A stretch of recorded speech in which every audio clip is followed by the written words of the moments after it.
जय श्री करणी माता।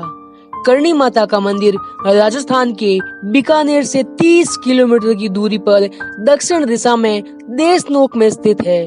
यह मंदिर चूहों का मंदिर भी कहा जाता है। मंदिर मुख्यतः काले चूहों के लिए प्रसिद्ध है। इस पवित्र मंदिर में लगभग 20,000 से भी ज्यादा चूहे रहते हैं। भले ही यहाँ आने वाले श्रद्धालु अपने घरों में चूहों को बर्दाश्त न करते हो, पर इस मंदिर में प्रवेश के बाद उन्हें चूहों के बीच ही रहना पड़ता है। आश्चर्य की बात यह है कि इतने चूहे होने के बाद भी मंदिर में बिल्कुल भी बदबू नहीं है।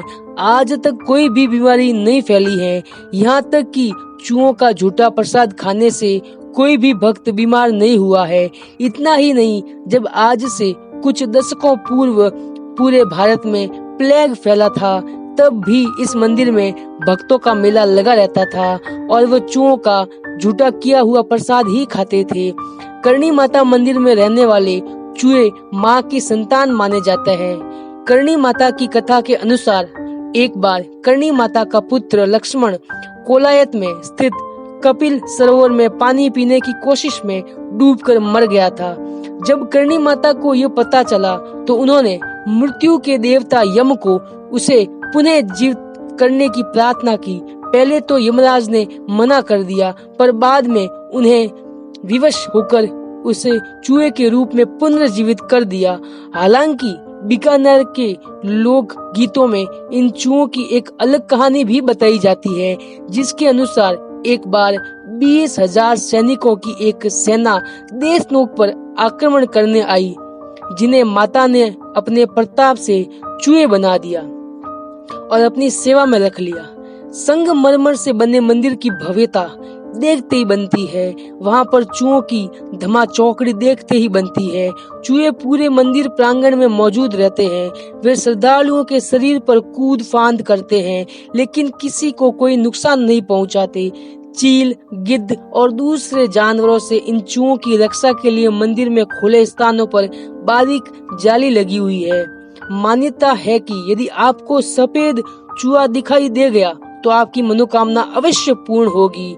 इस मंदिर के चूहों की एक विशेषता और है कि मंदिर में सुबह 5 बजे होने वाली मंगला आरती और शाम को 7 बजे होने वाली संध्या आरती के वक्त अधिकांश चूहे अपने बिलों से बाहर आ जाते हैं। इन दो वक्त चूहों की सबसे ज्यादा धमा चौकड़ी होती है। यहाँ पर रहने वाले चूहों को काबा कहा जाता है। यदि गलती से किसी चूहे की मृत्यु हो जाती है तो उसी जगह पर एक चांदी का चूहा बनाकर रख दिया जाता है।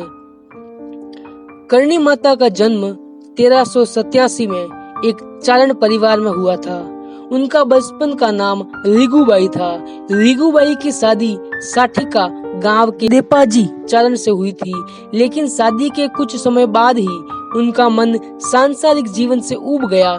इसीलिए उन्होंने देपाजी चारण की शादी अपनी छोटी बहन गुलाब से करवाकर खुद को माता की भक्ति और लोगों की सेवा में लगा दिया। जन कल्याण, अलौकिक कार्य और चमत्कारिक शक्तियों के कारण रिगुबाई को करणी माता के नाम से स्थानीय लोग पूजने लगे।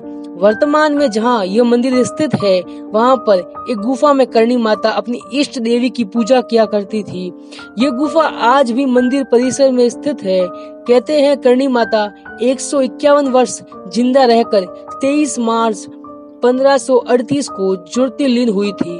उनके ज्योतिर्लीन होने के पश्चात भक्तों ने उनकी मूर्ति की स्थापना करके उनकी पूजा शुरू कर दी, जो कि तब से अब तक निरंतर जारी है। माँ के ज्योतिर्लीन होने पर उनकी इच्छा अनुसार उनकी मूर्ति की इस गुफा में स्थापना की गई।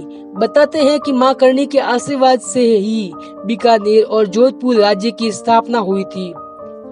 माँ के अनुयायी केवल राजस्थान में ही नहीं, देश भर में हैं, जो समय समय पर यहाँ दर्शन के लिए आते रहते हैं। करणी माता के वर्तमान मंदिर का निर्माण बीकानेर रियासत के महाराजा गंगा सिंह ने 20वीं शताब्दी के शुरुआत में करवाया था।